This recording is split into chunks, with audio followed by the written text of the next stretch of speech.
Bonjour tout le monde et bienvenue sur Money Tree, le podcast qui vous parle d'investissement et de finances personnelles au sens large et sans tabou. Je suis Julien Calamotte, investisseur passionné et auteur du livre à succès S'enrichir grâce à l'immobilier. J'avais envie de partager ma façon d'investir, forcément, mais également de découvrir avec vous de nouvelles façons de faire fructifier notre argent. C'est pourquoi j'ai créé ce podcast pour y recevoir des invités qui nous partagent leur savoir et leurs expériences en toute simplicité. J'espère sincèrement que les échanges que je vais avoir avec l'invité du jour vont permettre d'enrichir vos connaissances autant que les miennes. Je vous souhaite une excellente écoute. Bonjour à tous, bienvenue sur cet épisode de Money Tree, un épisode avec un invité de choix aujourd'hui parce que c'est un sujet qu'on n'a jamais traité sur le podcast et je suis très content. Vous savez, vous qui me connaissez, je vis dans les méandres de la copro régulièrement du fait de mes investissements. Et donc aujourd'hui, je reçois Raphaël Di Meglio, c'est comme ça qu'on dit. Absolument, ouais. Enfin, à la française ou à l'italienne? Ah, dis-moi à l'italienne, tu sais que ma femme est italienne. Ah, ouais. Ta femme que tu as rencontrée autour d'une table de poker. Donc. Exactement. Exactement. À l'italienne, c'est Di Meglio. On ne dit pas le G. Exactement. C'est vrai que d'ailleurs, il n'y a pas de. Parce qu'il y a des lettres qu'il n'y a pas en italien. Le J, ça n'existe pas, par exemple. Il y a plein de. Ah ouais, je sais même pas. Ouais. Ok, bon, mais écoute, ravi de t'avoir, Raphaël. Merci de m'accueillir dans tes locaux. Avec plaisir. Parisien, pour moi, toulousain, à l'accent chantant. On va parler de copro. Raphaël, tu es le fondateur ou cofondateur? Co-fondateur, on est 3 associés. Toujours cette problématique dans les start-upers. Non, non. Co-founders. Ok, il ne faut pas vexer les autres. Donc, ok, cofondateur de Matera. De Matera, ouais. Matera, M-A-T-E-R-A, ça vous l'avez vu dans la description de l'épisode. Matera, c'est un peu la révolution du syndic de copro. C'est comme ça que je le vois. Ouais. Tu vas me dire si c'est le cas. Je sais que vous avez eu une histoire un petit peu quand même houleuse avec les syndics traditionnels. Ouais, quand on apporte quelque chose d'un peu différent, on crée du remous, quoi. Tu vas nous en parler parce que c'est toujours intéressant de connaître un peu. Je vais parler de méandres, tu vois. Je pense que c'est peut-être je sais pas si c'est le bon terme. Ah, c'est un très bon terme. Voilà, c'est un peu les méandres des syndics de copro. Donc, Raphaël, en quelques mots, est-ce que tu peux te présenter et nous dire d'où déjà est venue cette genèse de Matera? Ouais, carrément. Écoute, aujourd'hui, j'ai 31 ans, 2 enfants et Matera, 200 salariés. Mais en 2017, quand on se lance avec Jérémy et Victor, on est 3 associés dans le salon de ma mère et on cherche un peu des idées de boîte, on sort d'école et en fait, j'achète un appartement à Saint-Ouen, en banlieue parisienne, et je vis les problèmes que des centaines de milliers de copropriétaires ou toi-même vis au quotidien. C'est-à-dire que je reçois des appels de fonds, je comprends pas trop à quoi ça correspond, j'arrive pas à joindre mes copropriétaires, je trouve ça très cher, etc. Et en fait, j'en parle à mes associés et du coup, on commence à interviewer des copropriétaires, des syndics, des associations de copropriétaires. Et on se rend compte que c'est un très grand marché et que c'est des très gros problèmes, à la fois pour les clients, à la fois pour les copropriétaires, mais aussi les syndics eux-mêmes qui finalement disent c'est un métier qui est très compliqué, très dur à vivre au quotidien. Et c'est de là que vient Matera, qui s'appelait d'ailleurs Illicopro à l'époque. Et l'idée est vraiment d'avoir une approche différente sur le secteur, c'est de dire... En fait, ce qui existe depuis 50 ans, le modèle du gestionnaire, tous les 50 immeubles, etc., ne fonctionne plus aujourd'hui parce qu'il n'a plus le temps de gérer chacun des immeubles. Il a noyé sous l'opérationnel avec une très mauvaise qualité de service. Et donc, nous, notre approche, c'est de dire, en fait, on permet aux copropriétaires de gérer directement leur immeuble via une plateforme, et via de l'accompagnement. Et en fait, du coup, on retrouve un peu d'efficacité dans la gestion des problèmes, on fait des économies et on retrouve aussi un peu de convivialité parce que les gens ont un accès à une application Matera où ils peuvent discuter entre eux, avoir de la transparence sur le budget, etc. C'était ça, ce que tu dis, un gestionnaire pour 50 copros, c'est ça dans les syndics en général? Ouais, c'est ça la moyenne aujourd'hui. Ouais. Ok. Ouais. Tu vois, dans la gestion locative, c'est plutôt 1%, on va dire, à peu près. On dit qu'à partir de 100 lots à gérer, ça commence à être rentable pour une agence de mettre une personne dessus. Et le syndic, c'est 50 copros, ça fait... 50 copros, ça fait du taf quand même. Ça fait du taf, hein, et ça fait, pas beaucoup de temps accordé à chacune des copropriétés, quoi. Ouais. Ok, donc bon, constat assez clair que j'ai envie de dire je plus sois pour prendre un terme de geek de forum des années 2000. Ouais, je plus sois totalement parce qu'effectivement je le vis, c'est quand même assez compliqué. Tu vois, ne serait-ce que pour faire un badge des fois dans une copro. Non mais c'est chiant. Tu vois, la dernière fois je suis allé chez le fournisseur de badge directement et il m'a dit non mais il faut passer par le syndic, il faut envoyer. Ouais mais si le syndic elle est en congé pendant 15 jours, j'ai pas de badge. Moi, comment je fais pour l'artisan qui doit faire les travaux, tu vois? Alors que j'étais là, il pouvait me le faire sur place. Mais non, enfin, tu vois, c'était complexe. Bon, alors, combien vous avez de copros aujourd'hui? Combien vous avez de copros aujourd'hui? Aujourd'hui, on a 8000 copropriétés, dont 500 en Allemagne. C'est monstrueux, 8000. C'est beaucoup. 8000, c'est beaucoup. Ouais. 8000, ça commence à être beaucoup parce que en 2017, on n'existait pas. Donc, on est passé de 0 à 8000 en 6 ans. Les plus gros, ils ont 60 000, 30 000 et 30 000 et après, c'est nous. Et ça fait 70 ans qu'ils existent. Ah ouais. Donc nous, on a pas mal d'ambition pour la boîte. D'ailleurs, pas que française, parce que comme je te le disais, on en a 500 en Allemagne aussi. Donc c'est un problème qui est européen en fait. C'est une structure de marché qui est assez similaire dans les différents pays, des problèmes qui sont quasi identiques. Et donc voilà, on a l'ambition à la fois de créer une boîte qui est européenne et une boîte aussi qui est pas que sur la copropriété. Jusqu'à récemment, on faisait que la copropriété. Là, on a lancé la gestion locative parce que tu vois, on a 140 000 copropriétaires et 40% qui sont copropriétaires bailleurs. Et donc, ce qu'on fait sur la copropriété, on va aussi le faire sur la gestion locative et leur proposer, pareil, des outils, de l'accompagnement pour qu'ils puissent gérer directement sans avoir à dépendre d'une agence, mais que ça leur prenne pas trop de temps et que ce soit pas complexe, quoi. Et donc, voilà, notre ambition, elle est européenne et elle est sur le logement de manière générale. Elle n'est pas que sur la copropriété. Ça peut être la copropriété, ça peut être la gestion locative. Et demain, ce sera peut-être la transaction, ce sera peut-être les travaux, ce sera probablement plus d'assurance. Enfin, grosso modo, si tu as des problèmes sur ton logement, et tu pourras te retourner vers Matera et on aura des solutions pour toi. Bon, après, ça, j'ai envie de dire, ça coule de source vu le profil de client que vous avez, qui est bon. Alors votre client, c'est le syndic de copro, lui, donc c'est vraiment l'association des copropriétaires. Exactement, le syndicat des copros. Syndicat des copropriétaires, ouais, c'est ça. Exactement. Non, parce qu'après tu nous expliqueras peut-être, il y a l'ASL aussi, syndicat, l'association. Ouais, les ASL, c'est des associations syndicales libres, c'est souvent des lotissements avec des maisons individuelles, quoi. Oui, des fois tu as plusieurs copros dans une ASL, c'est ça? Ouais, tu peux aussi avoir plusieurs copropriétés dans une ASL s'il y a de l'équipement commun, genre du chauffage collectif sur 4 bâtiments, des trucs comme ça. Mais du coup, toi, in fine, par cette application, tu touches tous les copropriétaires. Exactement. Donc en fait, et ces copropriétaires-là, effectivement, si tu veux optimiser un peu la lifetime value, tu es obligé de leur proposer d'autres services. C'est exactement ça. Donc, soit on propose des services aujourd'hui à la copropriété, sur la gestion de copro, sur de l'assurance multirisque immeuble. On pourrait imaginer d'autres services sur la copropriété. Soit tu vends des services aux copropriétaires.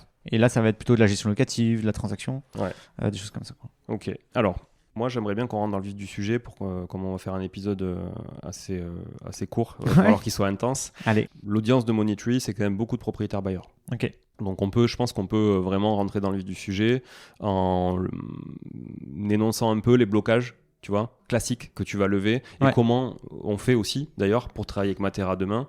Tu vois, si des personnes nous écoutent et veulent travailler avec Matera, comment on fait? Parce que ne serait-ce que pour remplacer un syndic existant aujourd'hui, c'est quand même assez complexe. C'est une tannée, Alors, on commence par où? On commence par un conseil qui est d'ordre général et que je pense que tu as bien intégré.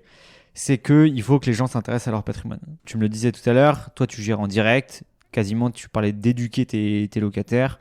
Moi, je le dis, je le répète, il faut que les gens s'intéressent à leur patrimoine. Alors, quand on est bailleur, c'est s'intéresser à son lot privatif, mais c'est aussi s'intéresser à ses parties communes.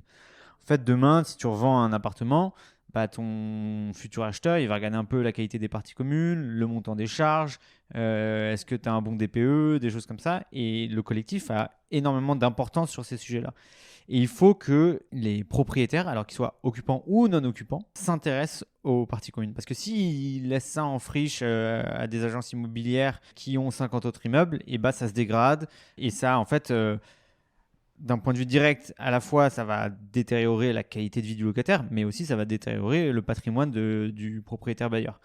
Donc, il faut que les gens s'intéressent à leur patrimoine. C'est vraiment le premier conseil que j'aurais à donner, quoi. Ok, donc ça, s'intéresser, c'est vrai que c'est pas que c'est pas donné à tout le monde, parce que justement, c'est donné à tout le monde, mais tout le monde ne le fait pas. Tout le monde ne le fait pas et c'est un problème. Voilà, c'est le premier constat et c'est un problème. Et effectivement, c'est vrai que moi, je m'intéresse au patrimoine, tu vois, qu'on a, et je m'intéresse beaucoup à l'entretien du patrimoine, justement, parce quand on est investisseur, je pense que c'est important d'avoir un patrimoine qui s'apprécie dans le temps, et pour qu'il s'apprécie dans le temps, il ne faut pas qu'il se déprécie, au contraire. Et pour ça, il faut l'entretenir. Ouais. Mais tu vois, je te donne un exemple. Nous, on le voit très bien. Dans les copropriétés où il y a une majorité de bailleurs, ou 70-75% de bailleurs, souvent, les parties communes ont tendance à être très dégradées. Et alors que quand tu as beaucoup de copropriétaires occupants, les gens ils font un peu plus gaffe et ils votent en assemblée générale les travaux qui sont nécessaires. Et ça, je trouve que c'est un mauvais calcul. Je trouve que c'est quelque chose qui est vraiment dangereux dans le temps et ça peut avoir un gros impact sur ta plus-value à long terme, quoi. Ouais, mais c'est vrai que... Alors, Effectivement, moi, c'est pas mon état d'esprit, mais je constate que c'est l'état d'esprit de beaucoup de bailleurs qui veulent justement en faire le moins financièrement parlant parce que ça touche à leur portefeuille. C'est souvent ça, de toute façon, tout autour du pognon. Ça, c'est un calcul très court-termiste. Ça touche à ton portefeuille au début, mais si après ça se dégrade sur le temps, tu vas revendre moins cher et du coup, c'est un mauvais calcul sur le long terme. Hein. C'est exactement le sujet qu'on traitait tout à l'heure ensemble sur un autre support. C'est la différence entre le rendement, qui est une variable très instantanée, et la rentabilité qui s'apprécie sur le long terme une fois que tu as clôturé un investissement. Ouais, exactement. Et ça quand tu es focus sur ton rendement annuel et que tu regardes juste que ça, c'est une connerie. C'est vrai que tu veux pas dépenser 1 euro pour refaire la façade. C'est clair, parce que tu sais que tu vas pas louer plus cher. Tu vas pas louer plus cher, mais tu vendras peut-être moins cher. Non, mais c'est une connerie sans nom. Donc, ok, ça c'est le premier point. On va prendre un exemple concret, comme ça tu vois, ça rentre dans le vif du sujet. Il y a plusieurs choses qui me viennent à l'esprit. Le premier, c'est combien ça coûte en moyenne, alors pas à Paris, combien ça coûte en moyenne en France. Non, parce qu'on est dans un pays où il y a Paris et la France, tu vois. Donc, moi j'aimerais, en France, combien ça coûte en moyenne un syndic pour une copro assez classique d'une 15aine d'appartements?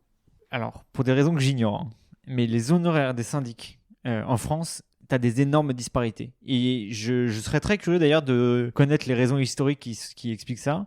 Mais tu vois, je crois que les honoraires de syndic, si tu prends Paris ou Nice, ça va être quasi du double ou triple par rapport à Bordeaux. C'est hyper intéressant. Alors, à Nice, tu as une population qui est un peu plus âgée, peut-être plus de pouvoir d'achat, Paris pareil, etc. Et du coup, des gens qui ont plus de pouvoir d'achat, en fait, tu payes plus cher, alors qu'en fait, tu as la même prestation de service. Hein. Mais voilà, donc déjà, les honoraires de syndic qui sont assez variables en France, et ça va vraiment quasiment du simple au double, voire au triple, selon les régions. Quoi. Après, ce qui est dur dans les honoraires de syndic, c'est que tu as les honoraires de gestion courante et tu as les frais exceptionnels.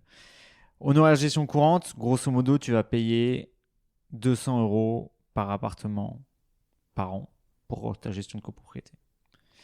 C'est grosso modo la fourchette. Mais ça, c'est les honoraires de gestion courante. Et ensuite, dessus, tu vas avoir des honoraires exceptionnels. Des frais de vacation, des frais de tenue d'assemblée générale extraordinaire. Tu vas avoir le fameux état daté. Magnifique 380 € maximum. 380 € qui a été... L'état daté, pas le prêt. Alors, franchement, c'est une histoire extraordinaire ce truc-là. C'est un document, tu l'édites en 2 clics sur une plateforme. Il y a des boîtes qui font que ça d'ailleurs. Et il y a des boîtes qui font que ça. Ouais. Et l'État est intervenu pour dire non mais arrêtez de facturer ça 700, 800 €, etc. Et il a dit le maximum c'est 380 €. Et déjà je pense que ça a dû être très négocié, mais c'est encore extrêmement élevé quoi. Et donc voilà, donc il faut prendre les honoraires de gestion courante, il faut prendre aussi les honoraires exceptionnels. Souvent, moi je m'amuse à regarder les comptes des syndics et en fait tu as un tiers du chiffre d'affaires, c'est des frais exceptionnels et le reste, c'est des frais de gestion courante. Donc, il faut faire vraiment gaffe à ça. Honoraires de gestion courante, honoraires exceptionnels. Et après, dans ton budget de copropriété, tu n'as pas que les honoraires de syndic. Tu as aussi le ménage, l'ascenseur, l'assurance, l'énergie et tous les travaux qui sont nécessaires. Après, ça dépend de tes équipements collectifs, etc. Et ça, souvent, il y a les honoraires de syndic que tu peux renégocier, mais il y a aussi le contrat d'assurance qui n'a pas été renégocié depuis 10 ans. La prime, tu peux aller faire des sacrées économies. Énergie, c'est pas la bonne période pour renégocier, surtout si tu t'es engagé il y a 2 ans et que tu as un contrat sur 3 ans, il faut absolument le garder. Ménage, probablement qu'en allant directement voir ton prestataire, plutôt que ce soit ton gestionnaire qui négocie, il va te faire 25% de rabais si tu lui dis je te mets en concurrence. Donc voilà, à prestations équivalentes, souvent, on peut aller économiser 15, 20, 30% du budget d'une copropriété juste en allant renégocier des contrats qui sont récurrents. Et ça, c'est la conséquence directe, c'est qu'au lieu de payer 4 appels de fonds, t'en payes 3 par an. Est-ce que les syndics, alors peut-être pas officiellement, mais est-ce qu'il y a des syndics qui pratiquent des rétrocommissions ? C'est à eux que tu devrais poser la question. Moi, je sais très bien que j'ai des exemples en tête où c'est déjà arrivé. Je pense qu'eux-mêmes sont très conscients que ça existe. Après, la question, c'est quelle est l'ampleur du phénomène ?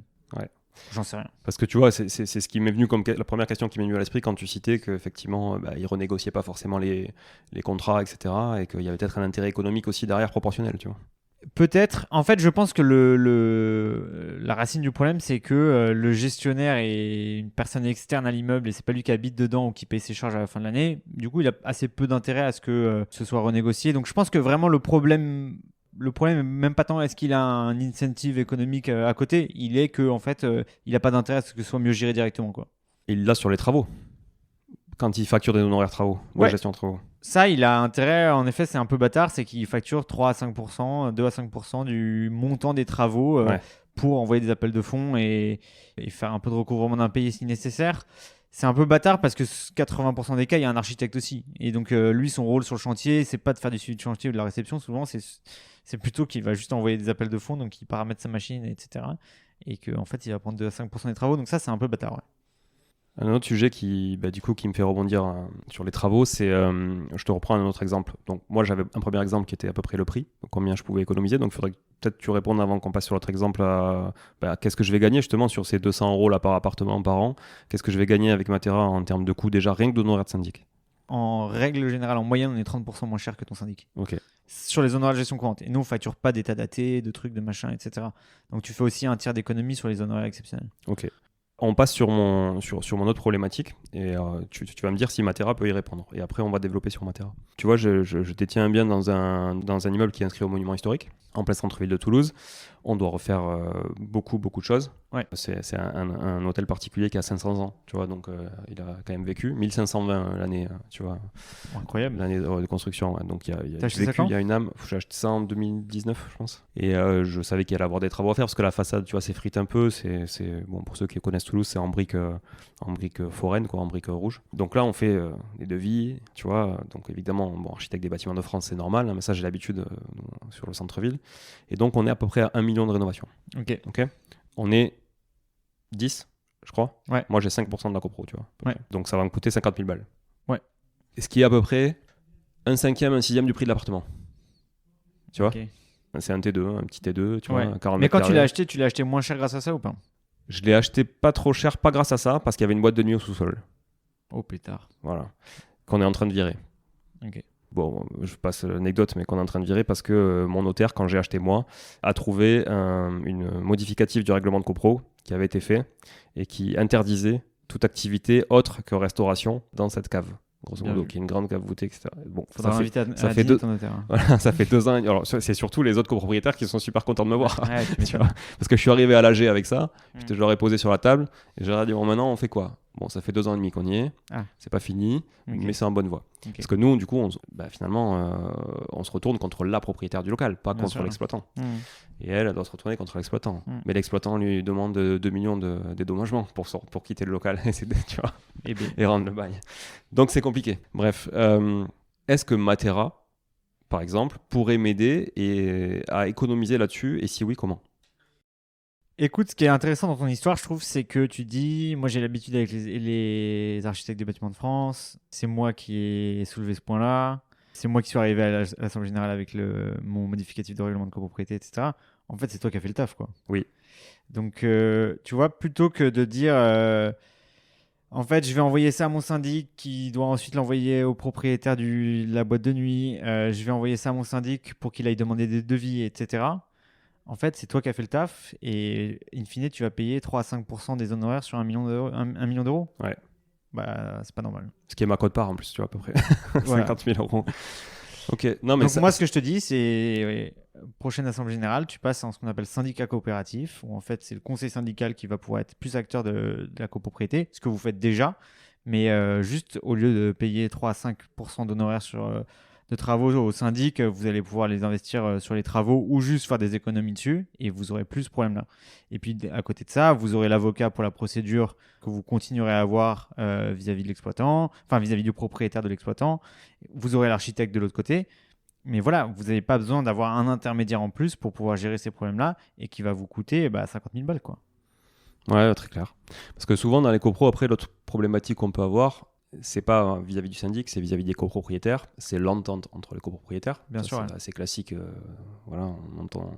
Il y a même on va dire des sketchs qui sont basés là-dessus. Bien sûr. Justement, est-ce que toi tu constates que les clients, donc tes clients à toi, eux, ils sont tous dans ce cas-là, ils doivent s'entendre, puisqu'il n'y a pas le syndic au milieu qui fait un peu la police. Ouais. Est-ce que tu constates qu'il y a souvent un leader et des suiveurs, plusieurs leaders qui essaient de prendre le pas ? Ouais, il y a souvent un leader, un ou une leader.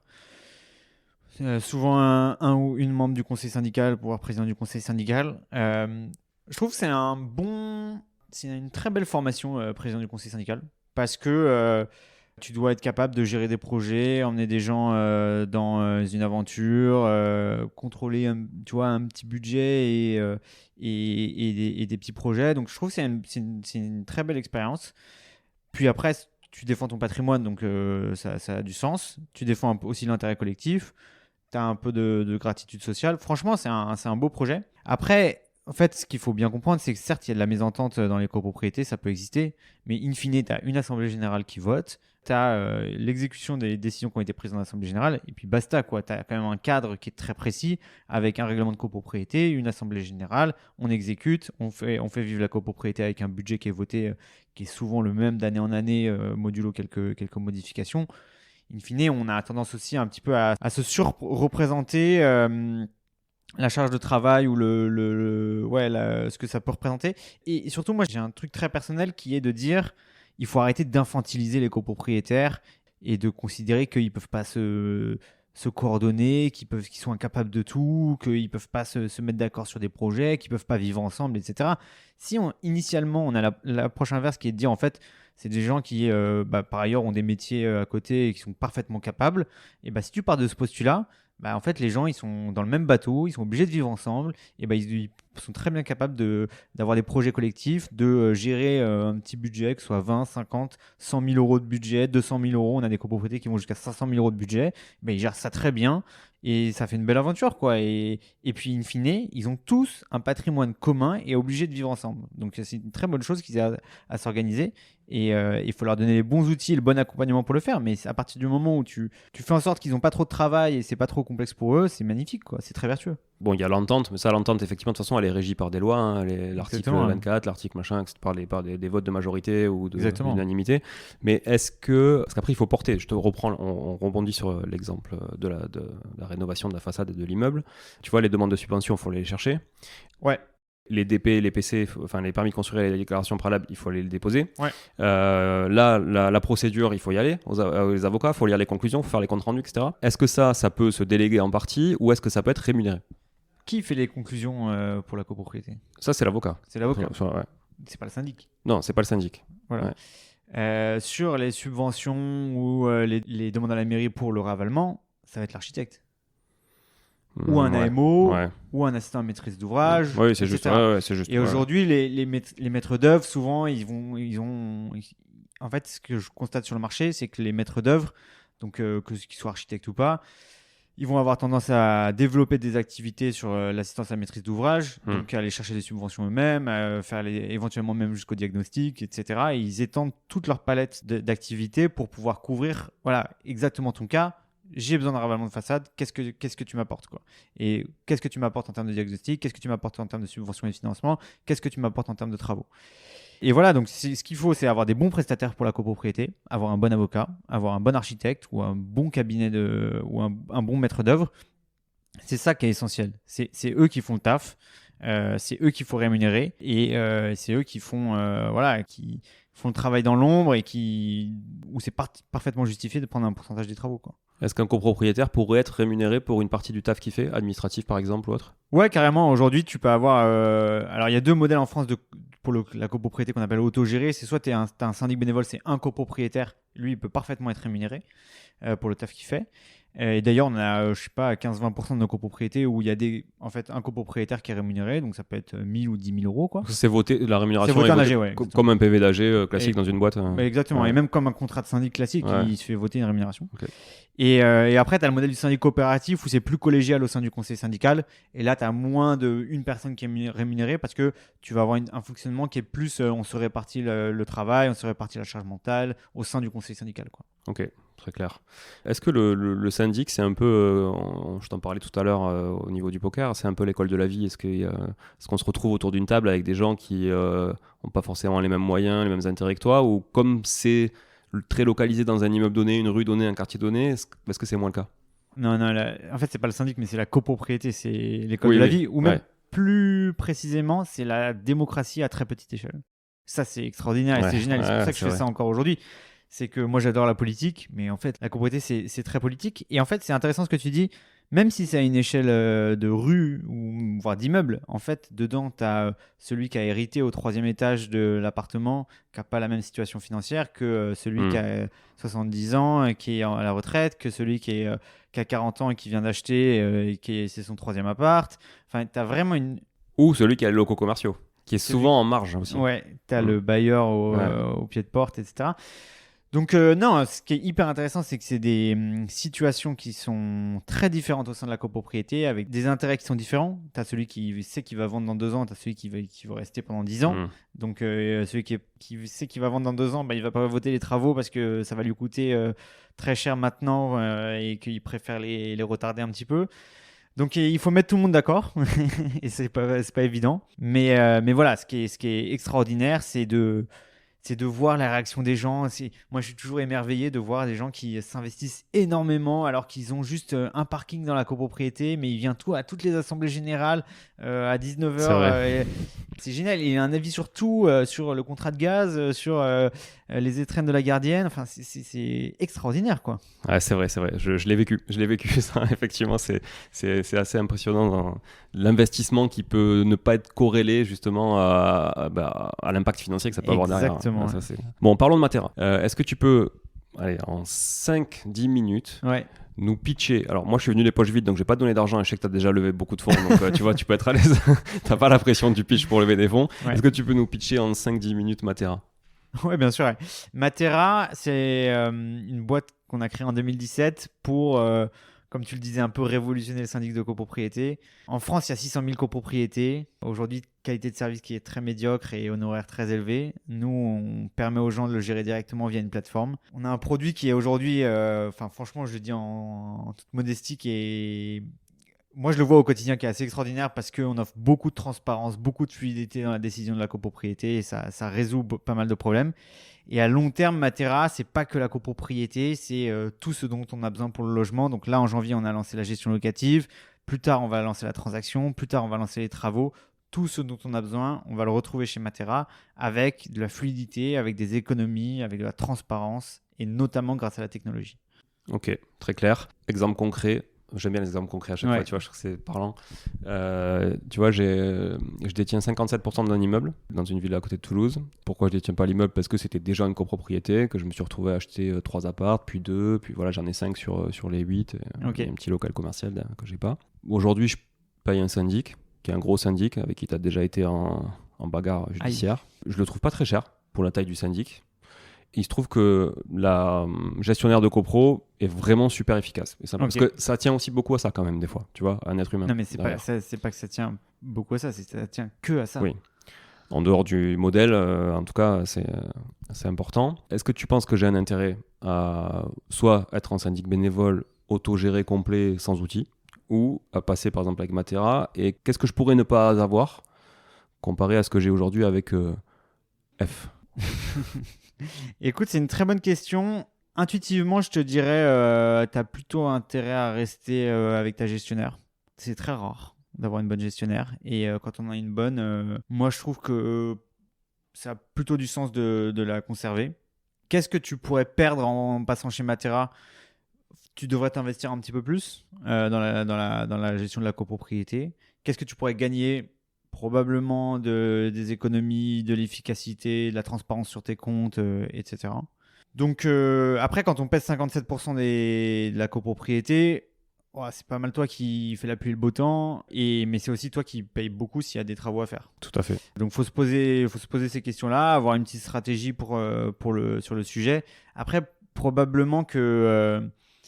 en fait, les gestionnaires, ils ont un gros turnover quand même, et notamment chez l'acteur que tu as cité. Donc, pour l'instant, je la conserverai, mais je parierai pas dessus pour les 10 prochaines années, quoi. C'est comme les interlocuteurs bancaires, hein, c'est toujours pareil, effectivement, ça change et ça tient à rien des fois. Mais merci pour ta réponse, en tout cas, qui est assez honnête et transparente. Yes, parce que je me pose beaucoup la question, notamment pour cette copro et pour d'autres aussi, dans lesquels on n'est pas majoritaire, mais dans lesquels on pèse un peu aussi, tu vois, des fois 20-25%. Ouais. Donc, on a quand même une voix, parce que quand tu fais le calcul, finalement, avec les gens présents ou pas représentés, les gens présents et ceux qui sont pas représentés ou absents, tu peux vite, finalement, être majoritaire sans l'avoir, quoi. Absolument. Donc, c'est important aussi. Moi, ce que je voyais là, c'était qu'aujourd'hui, c'était fluide pour moi parce qu'elle s'occupait de toute la partie administrative et paperasse. Parce que moi, quand on parle de syndic, je dis putain, mais quel métier de merde, quoi.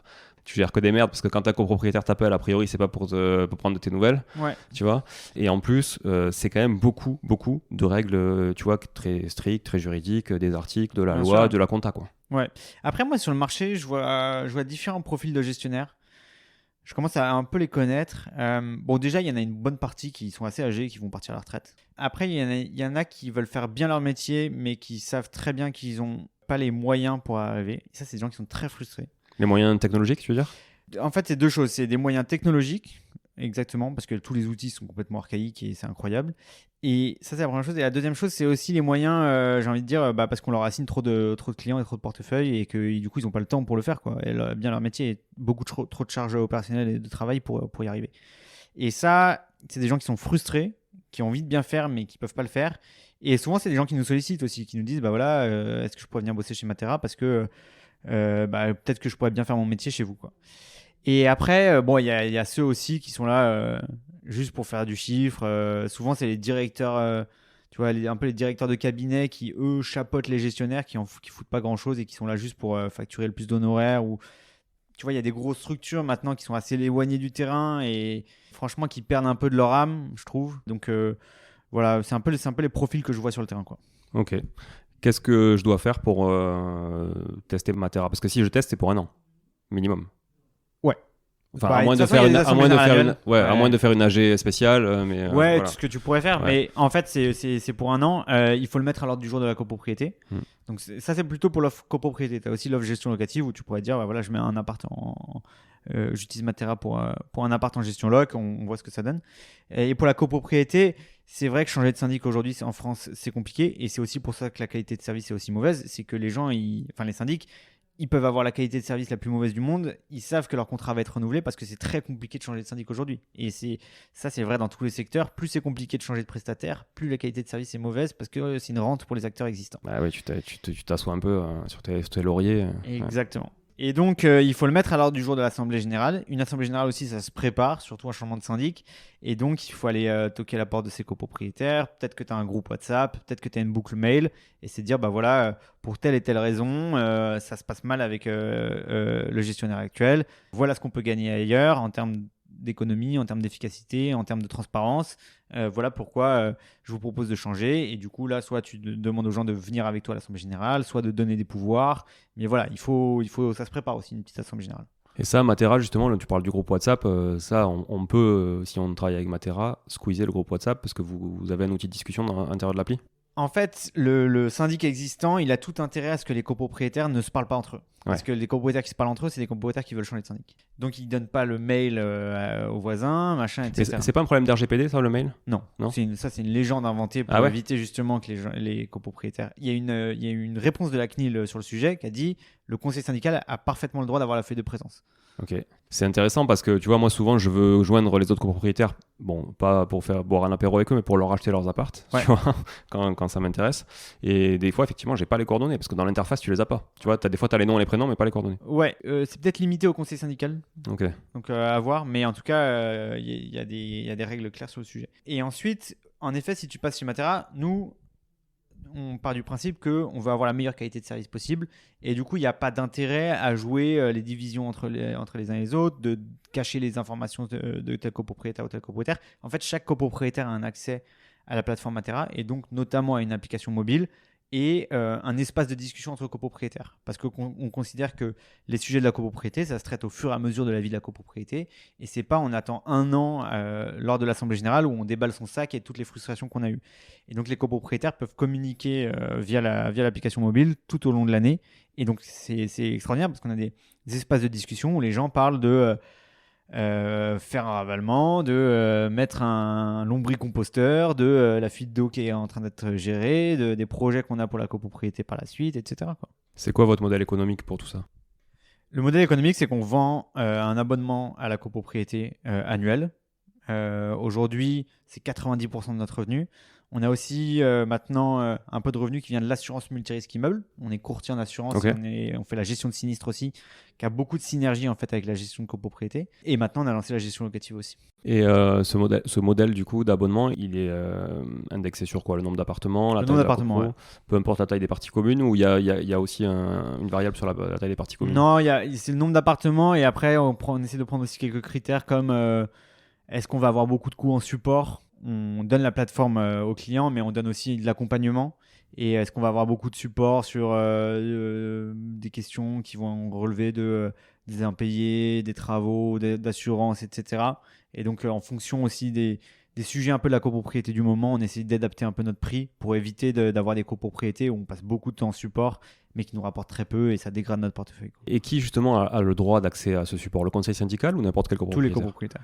Ouais, donc c'est vrai que vous, on pourrait se dire que, effectivement, moi, dans mon cas, si je suis majoritaire, je vais être moins chronophage Exactement. que X copropriétaires sur le même immeuble, quoi. Exactement. Ok. Ouais. Bon, intéressant. Merci Raphaël. Tu veux ajouter quelque chose pour conclure? Écoute, quand est-ce que tu testes Matera sur une de tes Ben, copros ou un de tes investissements immobiliers? Alors, je vais te dire quelque chose. Pour la gestion locative, c'est mort parce que Aïe. je la propose aussi, tu vois, en région Ah ouais. toulousaine. Donc ça, non. Mais par contre, sur le syndic, je suis bien chaud pour tester. Trop bien. Et je voulais justement te proposer un truc. Je vais la tester. Ok. Attention, je ne peux pas décider de tout. Ouais, Il n'y a que dans cet immeuble-là, mais tu m'as conseillé de ne pas le faire pour l'instant, donc je ne vais pas le faire. mais sur notre immeuble, je vais essayer de le pousser. Ok. Alors, bon, les AG, c'est souvent à partir de septembre par chez nous. Je ne sais pas si Ok. c'est un peu le cas partout. Mais... Non, c'est plutôt mai-juin dans le reste de la France. Ouais, bah nous, c'est plutôt septembre. Donc Ok. à la rentrée, là, on reçoit tous nos convoques encore par courrier, certaines, hein, parce que tu vois, on n'a pas tout en AR24. Mais du coup, oui, je veux bien, je vais la tester, je te propose ça. Et puis on se donne rendez-vous 6 mois, non, je sais pas. Hein, le temps est long dans l'immobilier, c'est toujours problématique. Hein, ça aide à devenir patient, l'IMO. Et puis on fera un petit compte rendu. Et bah écoute, j'allais te le proposer.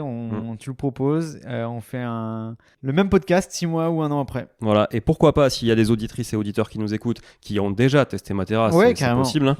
Évidemment, sur 8000 copros, c'est même très, très probable.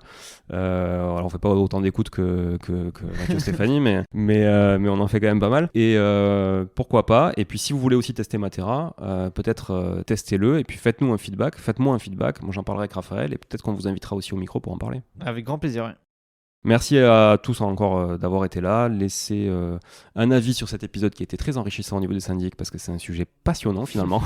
Tu vois, comme quoi. La démocratie à l'échelle locale. Voilà, c'est ça. La démocratie à l'échelle locale, c'est un très très bon résumé. L'école de la vie. Merci à tous. Et merci encore Raphaël. Ciao, ciao. Bon, si vous êtes là, c'est que vous avez écouté jusqu'au bout et a priori, l'épisode vous a plu.